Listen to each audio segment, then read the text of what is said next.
KPCC ಅಧ್ಯಕ್ಷ ಸ್ಥಾನ ಪೈಪೋಟಿಗೆ break ಹಾಕಿದ್ದಾರೆ ಸುರ್ಜೇವಾಲಾ. ಯಾವುದೇ ಕಾರಣಕ್ಕೂ ಕೆಪಿಸಿಸಿ ಅಧ್ಯಕ್ಷರ ಬದಲಾವಣೆ ಇಲ್ಲವಂತೆ. ಬೆಳಗಾವಿಯಲ್ಲಿ ರಣದೀಪ್ ಸಿಂಗ್ ಸುರ್ಜೇವಾಲಾ ಹೇಳಿಕೆಯನ್ನ ಕೊಟ್ಟಿದ್ದಾರೆ, ಬ್ರೇಕ್ ಹಾಕಿದ್ದಾರೆ ಅಧ್ಯಕ್ಷರ ಬದಲಾವಣೆ ವಿಚಾರದಲ್ಲಿ. ಬದಲಾವಣೆ ಆಗೋದಾದ್ರೆ ಸಭೆಗೆ ಯಾಕೆ ಬರ್ತಾರೆ? ಯಾರು ಈ ವದಂತಿಗಳನ್ನೆಲ್ಲ ಹಬ್ಬಿಸ್ತಿದ್ದಾರೆ ಗೊತ್ತಿಲ್ಲ.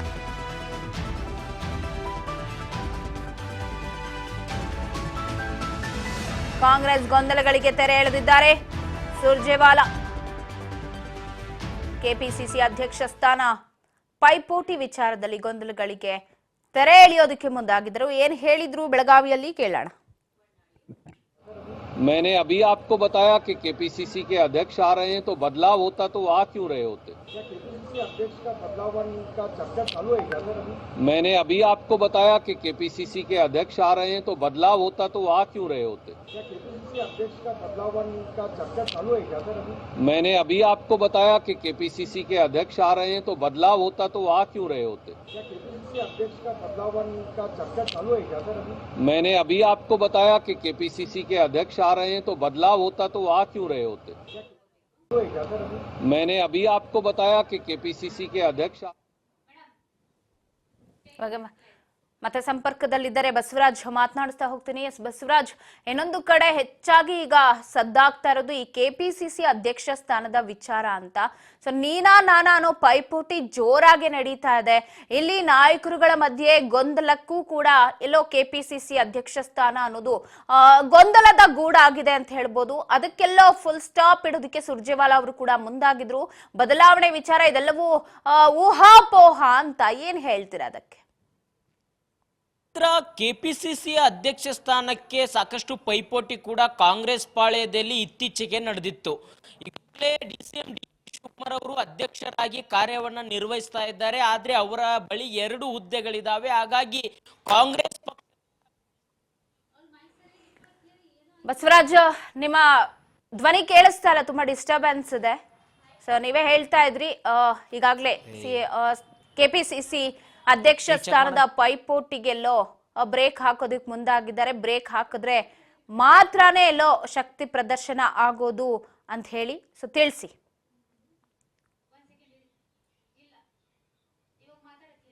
ಹೇಳಿ ಬಸವರಾಜ್, ಕೇಳಿಸ್ತಿದ್ಯಾ ವಾಯ್ಸ್?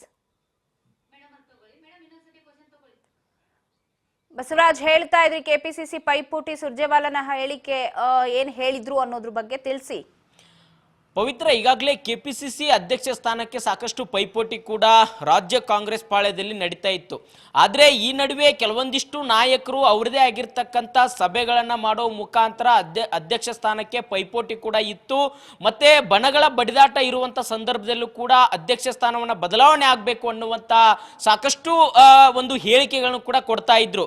ಈ ನಡುವೆ ಒಂದ್ ಕಡೆ ಏನು ಸಚಿವರಾಗಿರ್ತಕ್ಕಂಥ ಸತೀಶ್ ಜಾರಕಿಹೊಳಿ ಅವರು ಕೂಡ ಅದರ ಪ್ರಬಲ ಒಂದು ಆಕಾಂಕ್ಷೆ ಅನ್ನುವಂಥದ್ದು ಕೂಡ ತಿಳಿದು ಬರ್ತಾ ಇತ್ತು. ಹಾಗಾಗಿ ಅವರು ಕೂಡ ಒಂದು ಹೇಳಿಕೆಯನ್ನು ಕೊಡುವಂತ ಸಂದರ್ಭದಲ್ಲಿ ಅಧ್ಯಕ್ಷ ಸ್ಥಾನ ಬದಲಾವಣೆ ಆಗಬೇಕು, ಯಾಕಂದ್ರೆ ಕಾಂಗ್ರೆಸ್ ಪಕ್ಷದ ಒಂದು ರೀತಿಯ ಸಿದ್ಧಾಂತ ಕೂಡ ಇರುವಂತದ್ದು, ಒಬ್ಬರ ಬಳಿ 2 ಹುದ್ದೆ ಇರೋ ಆಗಿಲ್ಲ. ಹಾಗಾಗಿ ಈಗ ಅಧ್ಯಕ್ಷರಾಗಿರ್ತಕ್ಕಂಥ ಡಿಸಿಎಂ ಡಿ ಕೆ ಶಿವಕುಮಾರ್ ಬಳಿ ಈಗಾಗಲೇ ಅವರು ಡಿಸಿಎಂ ಕೂಡ ಇರತಕ್ಕಂಥದ್ದು, ಇನ್ನೊಂದು ಕಡೆ ಅಧ್ಯಕ್ಷ ಸ್ಥಾನ ಇದೆ.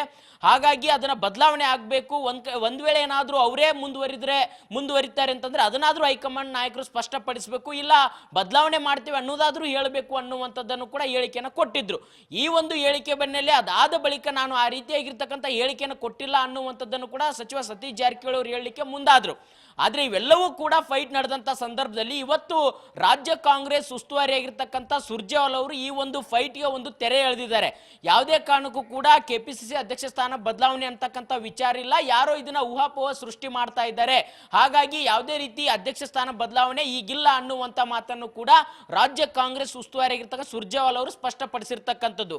ಹಾಗಾಗಿ ಕಾಂಗ್ರೆಸ್ ಪಾಳ್ಯದಲ್ಲಿ ಎದ್ದಿರ್ತಕ್ಕಂಥ ಅಧ್ಯಕ್ಷ ಸ್ಥಾನಕ್ಕೆ ಪೈಪೋಟಿಗೆ ಎಲ್ಲೋ ಒಂದು ಕಡೆ ಸುರ್ಜೇವಾಲಾ ಅವರು ಇವತ್ತು ತೆರೆ ಎಳೆದ್ರ ಅನ್ನುವ ಅನ್ನುವಂಥದ್ದು ಕೂಡ ಚರ್ಚೆ ಆಗ್ತಾ ಇದೆ. ಯಾಕಂತಂದ್ರೆ ಒಂದ್ ಕಡೆ KN ರಾಜಣ್ಣ ಅವರು ಕೂಡ ಪ್ರಬಲವಾಗಿ ಮಂಡನೆ ಮಾಡ್ತಾ ಇದ್ರು, ನನಗೇನಾದ್ರೂ KPCC ಅಧ್ಯಕ್ಷ ಸ್ಥಾನ ಕೊಡೋದಾದ್ರೆ ನಾನು ಸಚಿವ ಸ್ಥಾನಕ್ಕೆ ರಾಜೀನಾಮೆ ಕೊಡ್ತೇನೆ ಅನ್ನುವಂಥ ಮಾತನ್ನು ಕೂಡ ಹೇಳಿದ್ರು.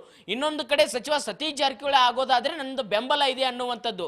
ಹೀಗೆ ಪರಮೇಶ್ವರರು ಕೂಡ KPCC ಅಧ್ಯಕ್ಷ ಸ್ಥಾನ ಬದಲಾವಣೆ ಆಗೋದಾದ್ರೆ ಹೈಕಮಾಂಡ್ ನಾಯಕರು ತೀರ್ಮಾನ ಮಾಡ್ತಾರೆ ಅನ್ನುವಂಥದ್ದು. ಇನ್ನೊಂದು ಕಡೆ ಒಬ್ಬ ನಾಯಕರಿಗೆ ಅದು ಹೊರೆ ಆಗ್ತಾ ಇದೆ ಅನ್ನುವಂಥದ್ದನ್ನು ಕೂಡ ಸಚಿವ ಪ್ರಿಯಾಂಕಾ ಖರ್ಗೆ ಅವರು ಕೂಡ ಹೇಳಿದ್ರು. ಅಂದ್ರೆ DCM DK ಶಿವಕುಮಾರ್ ಅವರಿಗೆ ಈಗಾಗಲೇ ಜಲಸಂಪನ್ಮೂಲ ಇಲಾಖೆ ಇದೆ, DCM ಹುದ್ದೆನೂ ಕೂಡ ಇರ್ತಕ್ಕಂಥದ್ದು. ಇನ್ನೊಂದು ಕಡೆ ಈಗ ಅಧ್ಯಕ್ಷ ಸ್ಥಾನ ಈಗಿರುವಂತ ಸಂದರ್ಭದಲ್ಲಿ ಕೆಲವೊಂದಿಷ್ಟು ಒತ್ತಡ ಆಗ್ಬಹುದು, ಹಾಗಾಗಿ ಹೈಕಮಾಂಡ್ ನಾಯಕರು ತೀರ್ಮಾನದಂತೆ ಆಗುತ್ತೆ ಅನ್ನುವಂತ ಮಾತುಗಳು ಕೂಡ ಆಡಿದ್ರು. ಹೀಗೆ ಹಲವು ನಾಯಕರು ಕೂಡ KPCC ಅಧ್ಯಕ್ಷ ಸ್ಥಾನ ಬದಲಾವಣೆ ಸಂಬಂಧಪಟ್ಟಂತೆ ಹಲವಾರು ಚರ್ಚೆಗಳು ಕೂಡ ಶುರುವಾಗಿದ್ದು, ಅದಕ್ಕೆ ಪೈಪೋಟಿ ಕೂಡ ನಡೀತಾ ಇತ್ತು. ಈ ಒಂದು ಹಿನ್ನೆಲೆ ಕಾಂಗ್ರೆಸ್ ಪಾಳಯದಲ್ಲಿ ದೊಡ್ಡ ಮಟ್ಟದಲ್ಲಿ ಗೊಂದಲ ಸೃಷ್ಟಿಯಾಗಿತ್ತು. ಇದು DCM DK ಶಿವಕುಮಾರ್ ಅವರ ಕೆಂಗನಿಗೆ ಕೂಡ ಗುರಿಯಾಗಿತ್ತು. ಅದಕ್ಕೆ ಸಂಬಂಧಪಟ್ಟಂತೆ ನಿನ್ನೆ ಕೂಡ ಅವರ ಆಕ್ರೋಶದ ನುಡಿಗಳನ್ನು ಕೂಡ ಹೇಳಿದ್ರು. ಅಂದ್ರೆ ಈ ಅಧ್ಯಕ್ಷ ಸ್ಥಾನ ಅಂತಕ್ಕಂಥದ್ದು, ಅಧಿಕಾರ ಅಂತಕ್ಕಂಥದ್ದು ಯಾವುದೋ ಅಂಗಡಿಯಲ್ಲಿ ಸಿಗೋದಿಲ್ಲ, ಅವರ ಸಾಮರ್ಥ್ಯ ಅನುಸಾರವಾಗಿ ಅವರ ಕೆಲಸಕ್ಕೆ ತಕ್ಕಂತೆ ಸಿಗುತ್ತೆ ಅನ್ನುವಂತ ಹೇಳಿಕೆ ಮುಖಾಂತರ ಸಚಿವ ಸತೀಶ್ ಜಾರಕಿಹೊಳಿ ವಿರುದ್ಧವಾಗಿ ಒಂದು ನೇರವಾಗಿ ಆರೋಪವನ್ನು ಮಾಡೋದು ಬದಲು ಒಂದು ಪರೋಕ್ಷವಾಗಿ ಟಾಂಗನ್ನು ಕೂಡ ಕೊಟ್ಟಿದ್ರು. ಹಾಗಾಗಿ ಇವೆಲ್ಲವಕ್ಕೂ ಕೂಡ ತೆರೆ ಎಳೆಯುವಂತ ಕಾರ್ಯವನ್ನ ಇವತ್ತು ರಾಜ್ಯ ಕಾಂಗ್ರೆಸ್ ಉಸ್ತುವಾರಿಯಾಗಿರ್ತಕ್ಕಂಥ ಸುರ್ಜೇವಾಲಾ ಅವರು ಮಾಡಿರ್ತಕ್ಕಂಥದ್ದು. ಪವಿತ್ರ ಬಸವರಾಜ್, ಇನ್ನೊಂದು ಕಡೆ ಎಲ್ಲೋ ಶಕ್ತಿ ಪ್ರದರ್ಶನಕ್ಕೆ ಸಿದ್ಧತೆ ನಡೀತಿದೆ, ವೇದಿಕೆ ಕೂಡ ಸಜ್ಜಾಗಿದೆ, ಪೂರ್ವಭಾವಿ ಸಭೆ ಮಾಡ್ತಾರೆ. ಬಟ್ ಈ ಸಭೆಗೆಲ್ಲೋ ದಲಿತ ನಾಯಕರು ಒಂದಷ್ಟು ಜನ ಬೇಸರವನ್ನ ಹೊರ ಹಾಕ್ತಾ ಇವತ್ತೆಲ್ಲೋ ನಾವು ಗೈರಾಗಬೇಕು ಅನ್ನುವಂತಹ ಚಿಂತನೆಯಲ್ಲೂ ಕೂಡ ಇದ್ದಾರೆ ಅಂತ. ಸೊ ಹಾಗಾಗಿ ಬರಬಹುದ ಸಾಧ್ಯತೆ ಎಷ್ಟರ ಮಟ್ಟಿಗೆ ಇದೆ ಅಂತ ಹೇಳಿ ದಲಿತ ನಾಯಕರುಗಳು.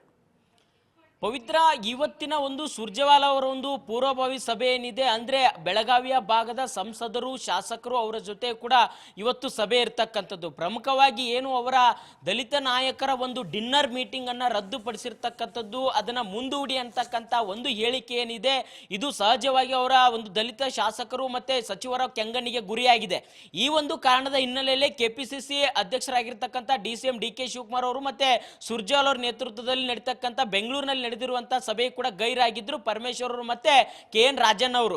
ಹಾಗಾಗಿ ಇವತ್ತು ಬೆಳಗಾವಿಯಲ್ಲಿ ನಡೀತಕ್ಕಂಥ ಪೂರ್ವಭಾವಿ ಸಭೆಯು ಕೂಡ ಇದನ್ನ ಅವರು ಅಸಮಾಧಾನ ತೋರಿಸ್ತಾರ ಅಥವಾ ಸುರ್ಜೇವಾಲಾ ಅವರು ಒಂದು ಸೂಚನೆ ಮೇರೆಗೆ ಅವರು ಎಲ್ಲರೂ ಕೂಡ ಹಾಜರಾಗ್ತಾರ.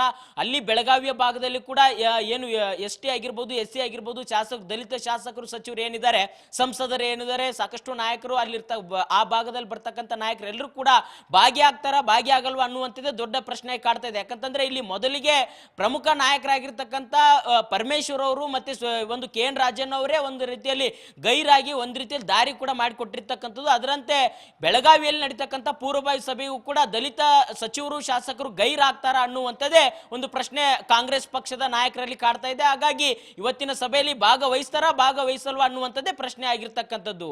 ಪವಿತ್ರ, ಥ್ಯಾಂಕ್ ಯು ಬಸವರಾಜ್ ಹೂಗಾರ್, ಮಾಹಿತಿ.